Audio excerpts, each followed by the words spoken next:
हे कैसे हो आप सभी। तो अभी आपने हाल ही में न्यूज़ में सुना होगा कि 17 सितंबर को जीएसटी की 45वीं मीटिंग हुई है लखनऊ के अंदर, और ये कयास लगाए जा रहे थे कि जो पेट्रोल है उसको जीएसटी के दायरे में लाया जाएगा। लेकिन बाद में केंद्र सरकार ने ये कह के पल्ला झाड़ा कि जो स्टेट हैं वो इसके पक्ष में नहीं है कि जो पेट्रोल है और डीजल है उसको जीएसटी के दायरे में लाया जाए। तो यदि सोचिए, यदि जीएसटी के दायरे में पेट्रोल और डीजल को लाया जाए तो आम आदमी को क्या फ़ायदा हो सकता है और पेट्रोल और डीजल आपको किस रेट में मिल सकता है, वो एक बार इस वीडियो में हम जानने की कोशिश करते हैं। चलिए आगे बढ़ते हैं।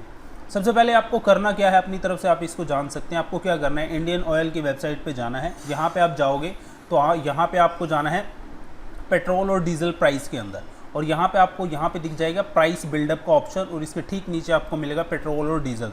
तो जैसे ही आप पेट्रोल पे क्लिक करते हैं तो आपके पास ये पीडीएफ खुल जाएगी, और इसमें ये आपको बताएगा कि प्राइस बिल्डअप मतलब कि जो पेट्रोल आपका 101 रुपये लीटर बिक रहा है तो उसका रेट 101 रुपये कैसे बन रहा है।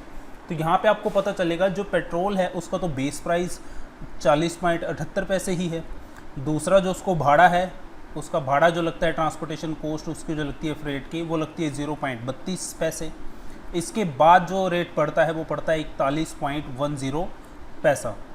अब इसके बाद जो एक्साइज ड्यूटी लगती है, यानी कि जो सेंटर का टैक्स लगता है इसके ऊपर 41.10 रुपीज़ के ऊपर, वो लगता है लगभग मिला के 32.90 रुपीज़, यानी कि लगभग आप इसको 31 रुपये मानिए।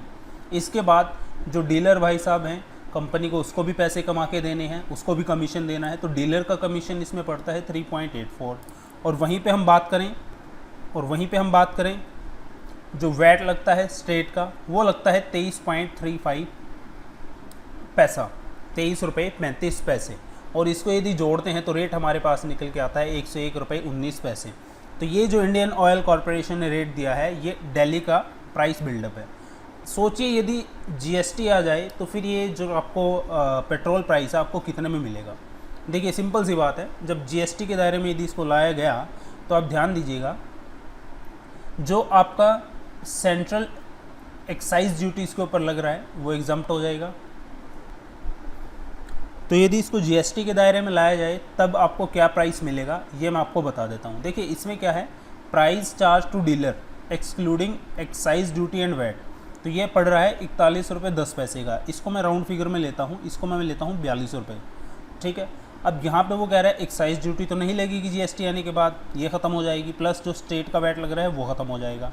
इसके जो डीलर का कमीशन है वो है 3.84 रुपीज़, इसको भी मैं राउंड फिगर में ले लेता हूँ, 4 रुपये मान लेता हूँ, तो ये पड़ गया टोटल 46 रुपये।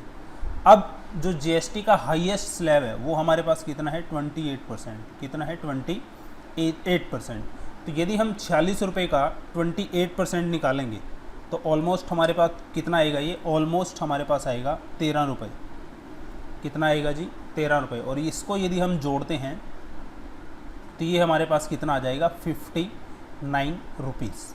कितना आ जाएगा 59 रुपीज़। अब सोचिए जो पेट्रोल अब आपको 101 रुपये में मिल रहा है और वो आपको फिर 60 रुपये में मिले तो आपके कितने रुपये बच रहे हैं, तो आपके बच रहे हैं लगभग 41 रुपये, ठीक है। तो 41 रुपये पर लीटर का हमें फ़ायदा होगा। इसी तरह यदि हम डीजल का निकालें तो डीजल का प्राइस बिल्डअप ये आएगा, आपको वेबसाइट पे मिल जाएगा, ये दिल्ली का प्राइस बिल्डअप है।